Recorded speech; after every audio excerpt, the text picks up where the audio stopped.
Hi, my name's Steve and welcome to the Seaside Allotment channel, and it's time for a tour. We always try and do it around the 20th of September, and then the next video is typically some sort of random update, and in this case it's going to be the finance update, and then it's the kind of what am I sowing and growing in October video. So that's what's to come. Generally speaking, I'm pretty pleased with the way everything's gone. We've done a few bulk harvests. We've just finished the squash, for example, and everything that's in the ground is growing pretty well. Going to be clearing a lot of stuff in around the 1st of October in this polytunnel, and then everything else gradually gets cleared as and when we need it for other things, and I'll talk about that as we go around. So we'll have a look around my polytunnel, then my plot, and then we'll drop in on Debbie's plot and drop in on Jennie's plot, and I do the tracking and the kind of planning for all three plots, so I know reasonably well what's going on, although obviously I don't work those plots fully, so yeah, I always go around them a bit quick because I'm not fully kind of informed about what everything is on those plots. But it's nice to get a view of everything that I talk about in my other videos, as I say, because when I do the sowing and growing video, I'm talking about what we plant across all three plots. And yep, so let's get on. So the polytunnel is definitely coming to an end now. Most of the tomatoes have been harvested, which is a nice position to be in because we've only got 2 more weeks with the tomato plants in here.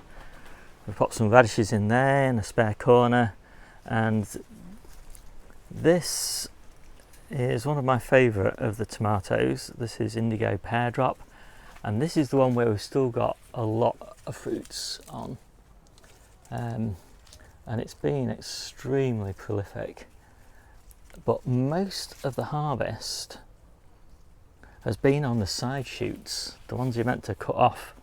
But just by accident, I happened to leave some of them on, and so you can see them kind of trailing all over the place. But just look at the yield on here; it's been fantastic. Yeah, really nice. And when these are cooking tomatoes. And you can see there's not a lot now. I mean, there's a few trusses that are underripe, but the vast majority of the tomatoes have been ripened off and picked. So I'm really pleased about that. I'm less pleased about the peppers, because although we've harvested enough peppers for all the passata mixes, actually getting them to ripen this year has been a little bit of a struggle. And that's even worse outside. We have not had a good August and September. Well, actually some of September's been pretty good, but August was pretty much a write-off. It was not warm and sunny, and so they suffered from that. Lots and lots and lots of green peppers, absolutely stacks of them. So I've got some late cucumbers. We're actually doing quite nicely. I've got 3 plants in here, and yeah, they're quite prolific at the moment, which actually is quite unusual because normally the late cucumbers that I have in the polytunnel don't do fantastically well. And then I've got more peppers under here. Some of these are chilies, and some of these are sweet peppers. And again, we've harvested a lot off here, but we've still got a lot of green stuff in here. We did just put a quick run of beetroot in, and I'm really pleased we did, because we've got a pretty good crop in here of beetroot, and it's still got a few weeks to go. So it's definitely it was definitely worthwhile, and I was very surprised that it did so well in the kind of heat and relative shade actually underneath this trestle table. It got eaten pretty badly, and you know, plenty of damage from the beet leaf miner, but it struggled on, and we've got a good crop. And as I say, there's peppers in there, and they've done better than the ones on the other side. And then we've got carrots, and I've just again put a run of carrots all the way down. And this polytunnel is big. It's I think this one is 18 foot of carrots, And again, I was, kind of in and ahhing whether it was worth it, but I'm actually going to get a really nice crop of carrots, a few hundred carrots, and I actually just picked one, and I'm pretty pleased with them actually. I mean, they look pretty good. There is a little bit of what looks like carrot root fly damage on, which I'm kind of surprised of, tucked away right in that corner. They've not been touched in any way or disturbed or anything, so I was quite surprised. So I just brought a few of my seedlings from home, and I'm trying to get as many of these planted out as I can. I've got radishes, I've got onions. I don't need to plant those out. Those are some of my overwintering cabbages and the like. But these babies really need to go out, and I just don't have any space for them at the moment, which is kind of a shame. And same with these Grenoble Reds. And I'm not sure they're going to last until I clear the polytunnel. So they've got 3 weeks before, well, not 3 weeks, 2 weeks before I clear the polytunnel. And I'm going to plant all the salads. But I think I'll be planting the ones that are at home, because I think these might be too far on, which is a shame. I could pot them on, I suppose, but I don't think I'm going to do that. So outside on my plot, I've done a big upgrade to my water capture, and I've almost doubled the amount of water I can capture with these 2 big black IBC tanks. And the bottoms of these tanks are going to be connected to the bottom of this tank, which is all these tanks overflow into each other. And so when that one fills, it's going to fill these gradually over winter to about 2/3. And then the last 2/3 will either be filled by bucketing water from these tanks over to this, or by connecting some of my other tanks. So similarly, the bottom of these tanks there can be connected via a hose to the bottom of the IBC tanks, and they'll level up. And obviously, because these are much higher than the IBC tanks, they will fill the IBC tanks. And so that's probably the favoured way to fill them. It's just less mess in winter when it's cold. You don't really want to be getting wet bucketing water around. And then come summer, again, the bottom of this tank will be connected to the bottom of this tank, and that will fill it. And because these are dip tanks and I can get a watering can right down to the very bottom of these tanks, I can completely empty these tanks into these dip tanks and dip my watering can in there and get the water out. So it's a perfect system, no mess, very easy. So this is one of my batches of carrots for overwintering. These will be going into the polytunnel in 2 weeks' time, when it gets cleared of all of the tomatoes and the peppers and all the other carrots and everything. But for now, they're going to stay outside because they're enjoying the sunshine. And when I do the clear out in the polytunnel, I'll be planting another batch of carrots. So I've got some lovely sprouts here, some Romanesco cauliflowers here, lots of kales, and every gap now I'm starting to plant with spring onions, because you can never have enough spring onions when you eat them every day. And then we've got, this was my carrot bed, it's now my cabbage bed, and cabbages all the way down here, and I've still got some really nice carrots in excellent condition in there, and they will probably be lifted to go into store in October time. I've got a couple of nice beds of radicchio, and this one, which is Palosa, is doing really well, and this one, which is Caesar, is not doing anywhere near as well. Hopefully though, I'll just get a succession. Some lovely golden beetroot here, and next to those is kale, and that is the next kale bed to clear, and I shall be clearing that and getting that replanted with overwintering salads of some description. I'm not quite sure what's going in there. Quite possibly it will be spinach, but it might not be. I'm exceptionally pleased with how the salad beds are coming on. This is Navarra, and it's definitely one of my favourites. and it's all ready for harvest now. Obviously I only harvest the outer leaves, so it gets harvested on Sunday, and then it will look like a shadow of its current self. I've just planted this bed of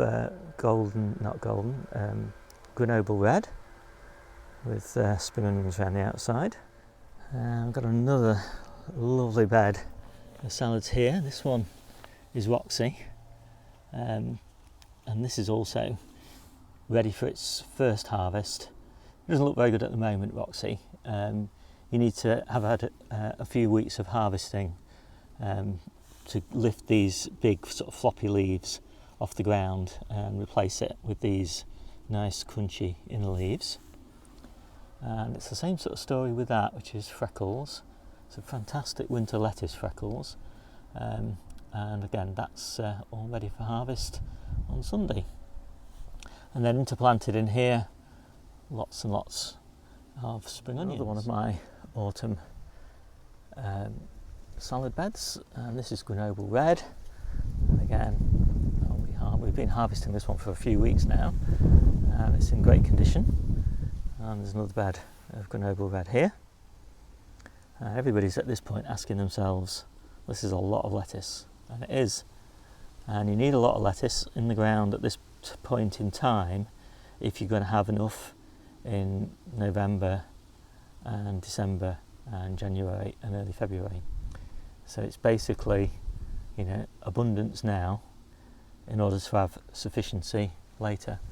And because we eat a lot of salad every day, we need quite a bit. And this is the last of the summer salad beds, and this has done beautifully for us. And you can see the spring onions in there, which we're actively harvesting, and more salads there. But this won't last very much longer now. This has only got probably about a month's harvest left in it. My Calabrese beds, one of many successions of Calabrese, and we'll probably harvest one of these next week, but they're going to grow much bigger than this, and I'm pretty pleased with them. But right now we've still got a lot of side shoots on the Calabrese plants on Jennie's plot, and we've been harvesting those Calabrese since May, and pretty much all we've needed are the side shoots because we've just been getting so many of them. We've got some red cabbage here, which won't be ready for a long time yet, which is good because we've got stacks and stacks of red cabbage that is ready. I've got a nice little bed of watermelon radish, and you can see what was in it before, peas, and so plenty of pea shoots to pull off. And then these are just some spare beetroot that I didn't really think would come to anything, and I still don't think we'll get much off them, but we don't need to pull these for 2 or 3 weeks, so we'll at least get some nice baby beets off here. This is the current bed of carrots that we're harvesting, and this is resistor-fly, and it's actually pretty good. And the few that we've harvested off here, which we've replanted with spring onions, none of them had carrot root fly, so I'm pretty pleased with that. And then there's just a few straggly summer lettuces there, all going to seed there, look. The New Zealand spinach is still doing pretty well. I'm quite pleased with it. Still very prolific. This is the only bed we've got left now. This is the only bed we need. It had massively overflowed into this bed. We've cut it back now and put in true spinach. So hopefully we'll be harvesting that true spinach before the first frost gets the New Zealand spinach. Most of our strawberries have finished now, even the everbearers, and so this bush needs a little bit of a tidy up, but these plants have grown really well, and I don't think with everbearers that you cut them back in the same way that you do summer strawberries. So yeah, not much in this bed, not much room in this bed to plant anything else. So this is a bed of field beans, and this is going to be the brassica bed next year, or one of several brassica beds next year. And I've just popped this net over it because of this tree, which is soon going to start dropping vast quantities of leaves and twigs and other debris onto this bed, and this will protect everything, because we'll be harvesting this continuously. And this is kind of the size that we start harvesting. So we'll start pinching out about here, and then new shoots will come up, and then we'll pinch those out, and we'll continue in that vein all the way through winter. And I had a few spots that didn't germinate, so I've just popped in some spare beans.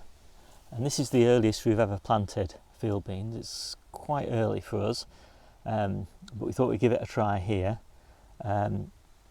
Our main field bean planting will be next month on Jennie's pot. I'll show you that later. And this is quite a nice bed of various kales, mostly Carvalho Nero types, and some dazzling blue here, and some hungry gap kale or thousand head kale, one or the other, looks very similar.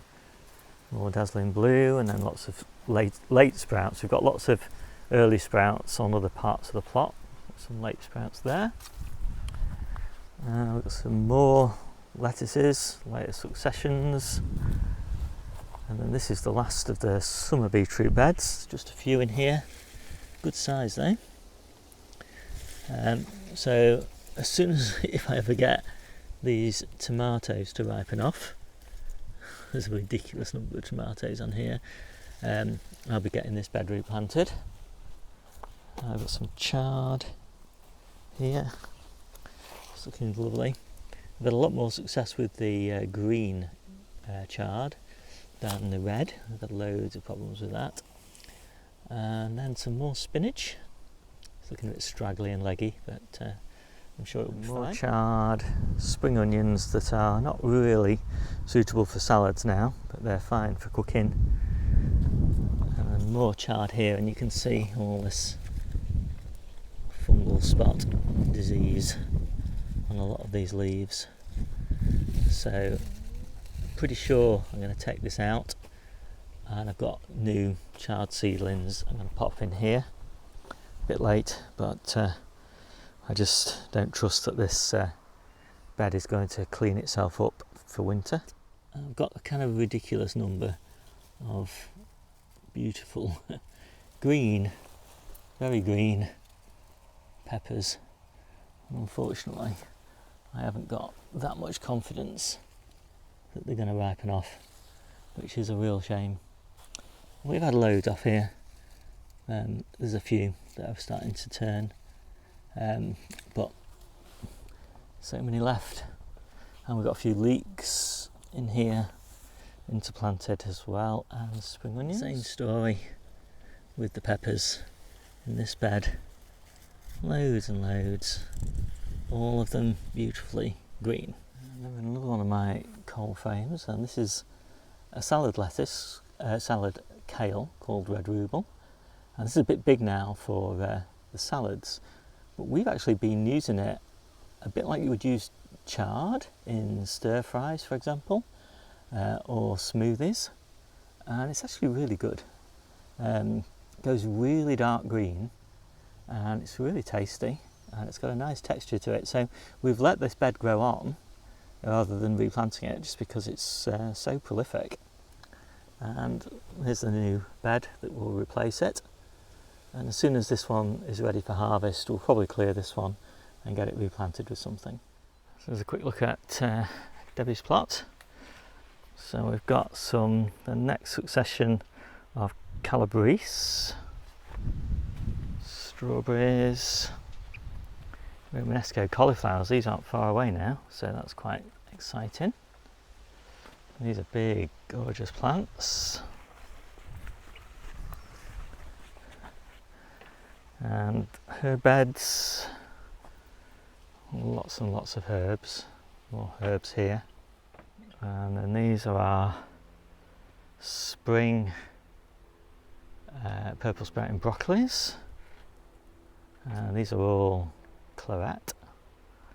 It's quite interesting to see the difference in sizes given the difference in light levels. That's the smallest one, and then they just gradually get bigger. And then we've got some more calabrese, I think, and some Chinese cabbage, and some more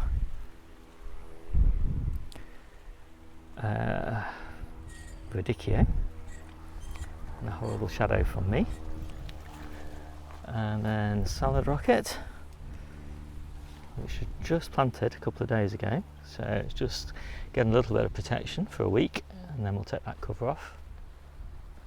And the berries are pretty much finished, and we've got a few apples left on here.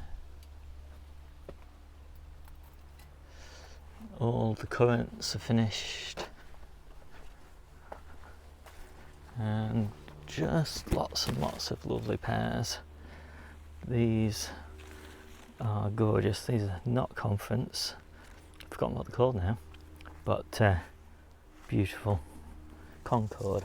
I much prefer Concord to conference, much sweeter. And then these are Williams. And we've got a lot of these. And these dehydrate really well, and I love dehydrated pears in my granola, so I shall be dehydrating a lot of those.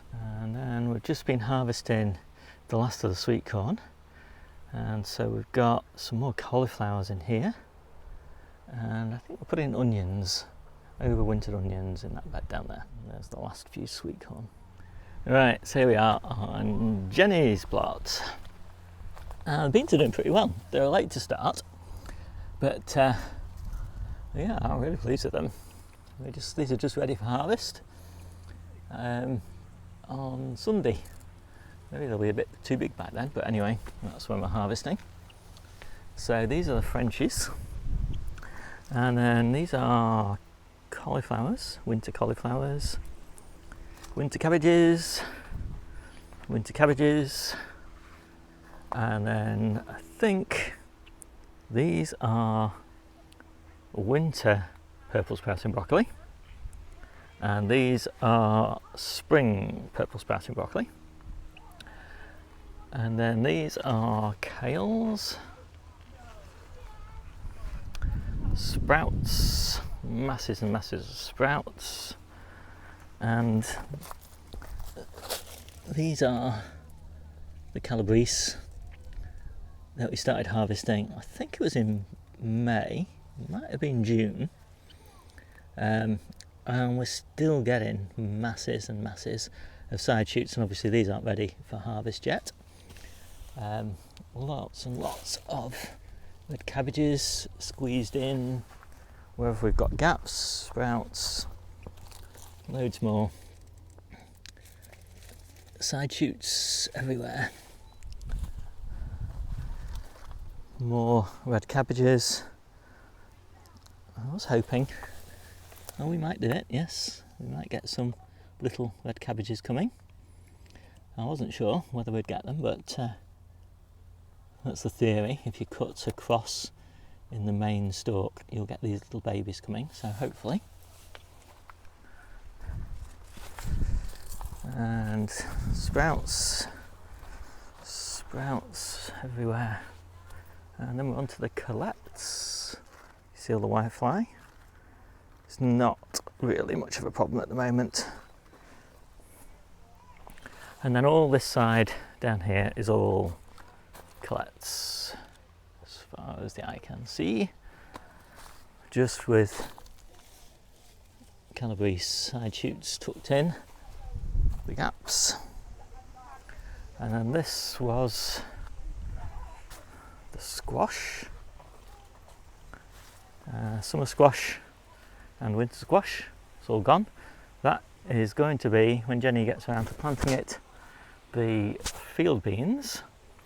So I'm looking forward to getting that planted up, because we do like the field beans, and Jennie really likes them, and John, and Debbie likes them too, so I like them in smoothies.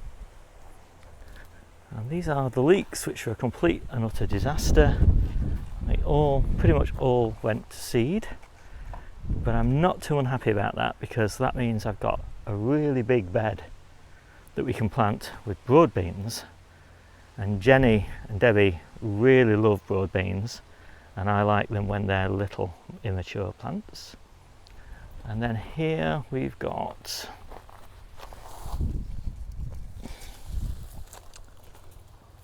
the main beetroot bed, and this is a fantastic bed here, and there's all sorts in here. There's golden beetroots and all sorts of different ones, and they're coming on nicely, pretty good sizes, some of them, but we don't need to harvest these for a long time.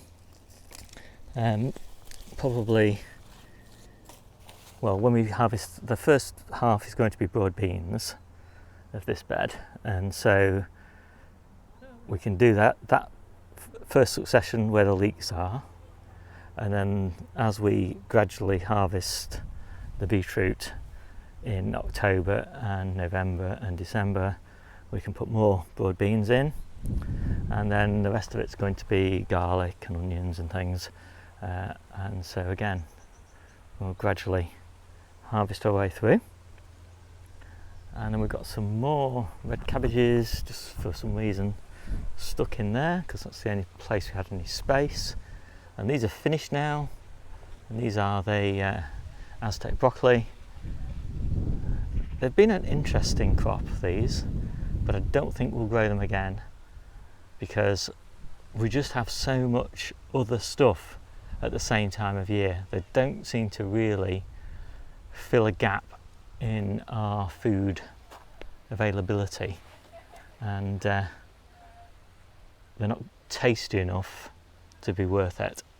You know, we've just got so much abundance of food at the time when this is at its most prolific, so not a lot of point to it, I don't think, even though some people have been raving about it.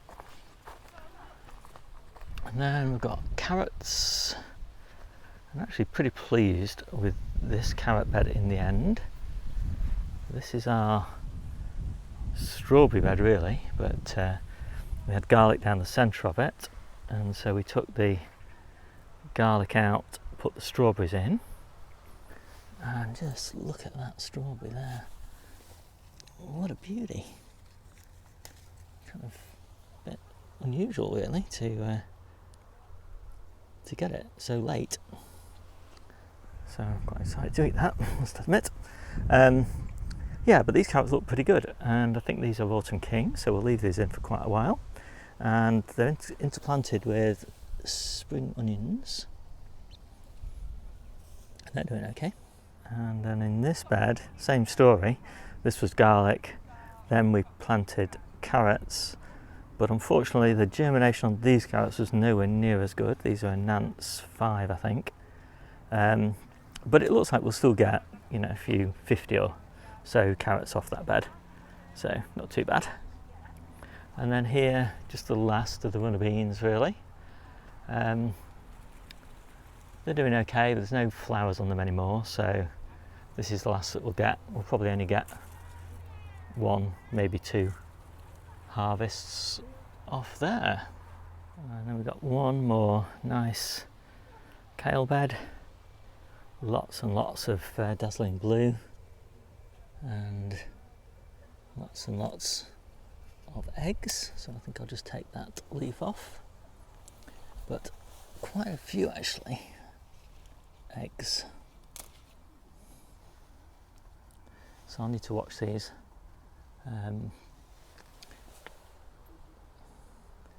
Hopefully we'll get some pests on there to eat those eggs. Yeah, anyway, a nice mix of kales there, and then a few more onions to process, and a few more squash to dry. So I hope you liked that video. That strawberry was amazing, and as I looked there was loads more strawberries coming, so maybe I might get another one. But anyway, I hope you enjoyed it. See you soon.